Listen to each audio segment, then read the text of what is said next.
সমগ্ৰ ভাৰতত বৰ্তমান সময়ত কিন্তু ইউডি আইডি কাৰ্ডৰ বাবে অনলাইন এপ্লাই চলি আছে হয় আৰু যিটো কাৰ্ডৰ জৰিয়তে কিন্তু প্ৰতিটো মাহতে আপুনি 1500কৈ টকা লাভ কৰিব। এই কাৰ্ডৰ কাৰণে কোনসকল ব্যক্তিয়ে এপ্লাই কৰিব পাৰিব বা কি কি নথিপত্ৰৰ প্ৰয়োজন হ'ব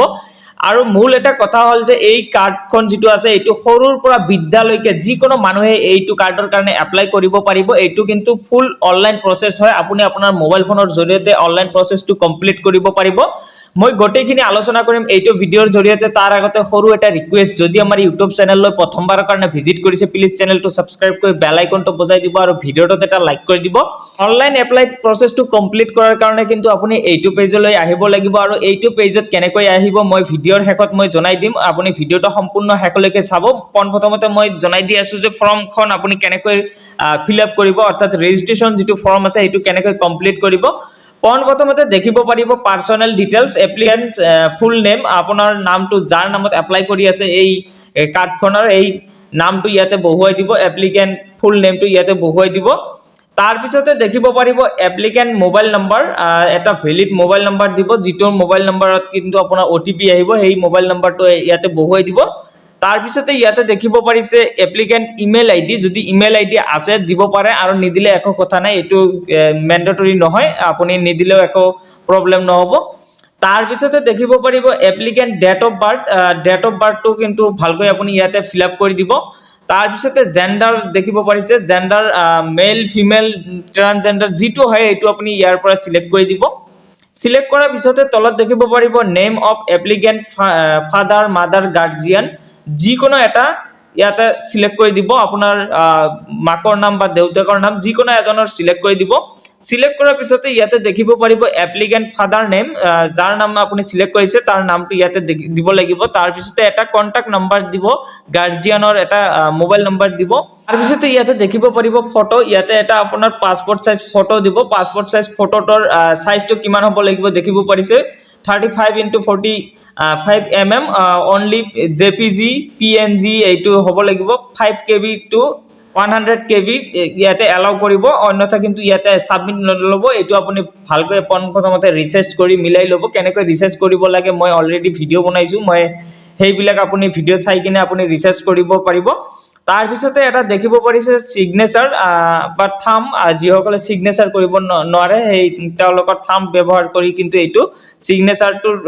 ইয়াতে আপলোড কৰি দিব। ইয়াতে দেখিব পাৰিছে পাসপোৰ্ট সাইজ,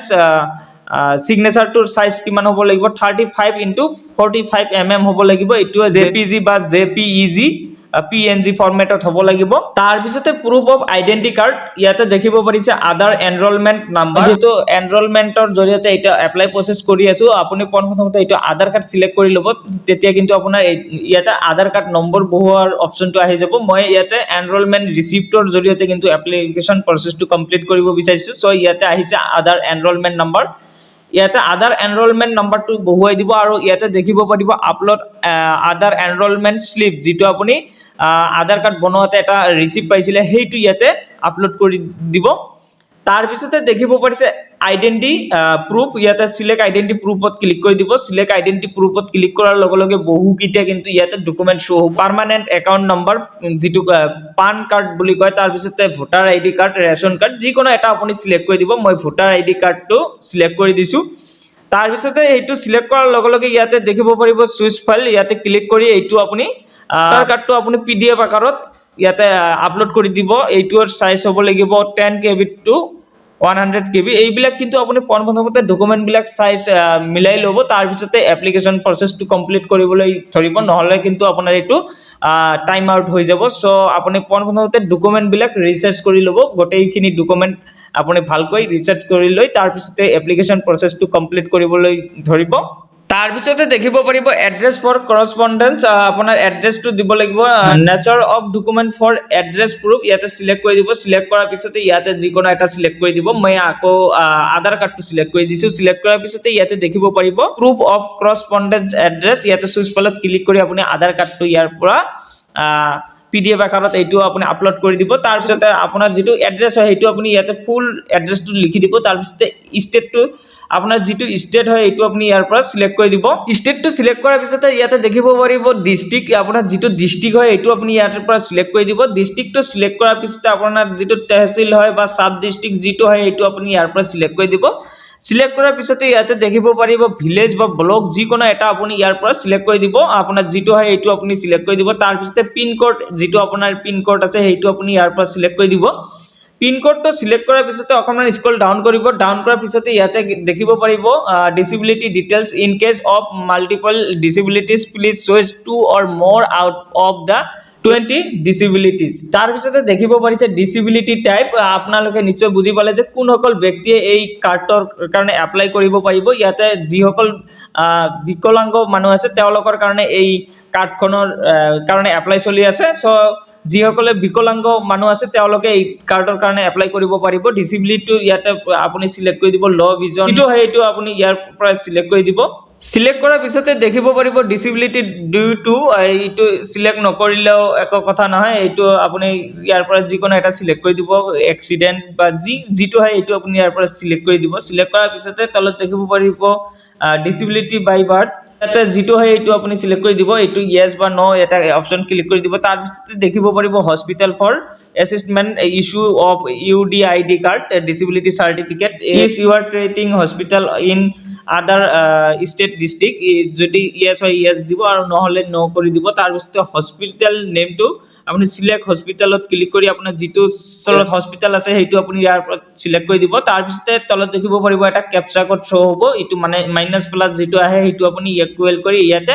বহুৱাই দিব দিয়াৰ পিছতে তলত দেখিব পাৰিছে এটা বক্স আছে ইয়াতে টিক মাৰ্ক লগাই দিব টিক মাৰ্ক লগাৰ পিছতে তলত দেখিব পাৰিব সাবমিট অপচনত ক্লিক কৰি দিব সাবমিট অপচনত ক্লিক কৰাৰ লগে লগে কিন্তু আপুনি এটা ৰেফাৰেন্স নাম্বাৰ পাব এই ৰেফাৰেন্স নাম্বাৰটো আপুনি নোট কৰি বা কপি কৰি লৈ লব ৰেফাৰেন্স নাম্বাৰটো নোট কৰাৰ পিছতে ইয়াতে দেখিব পাৰিব ট্ৰেক ইউৰ এপ্লিকেশন তাত ক্লিক কৰি দিব ক্লিক কৰাৰ লগে লগে ইয়াতে দেখিব পাৰিব track your application UDID number mobile number enrolment number Aadhaar number যিকোনো এটা আপুনি ইয়াতে সিলেক্ট কৰি দিব যেটো আপুনি এপ্লাই কৰাৰ সময়ত দি দিছিলে তাৰ পিছতে ইয়াতে সপোজ মই মোবাইল নাম্বাৰটো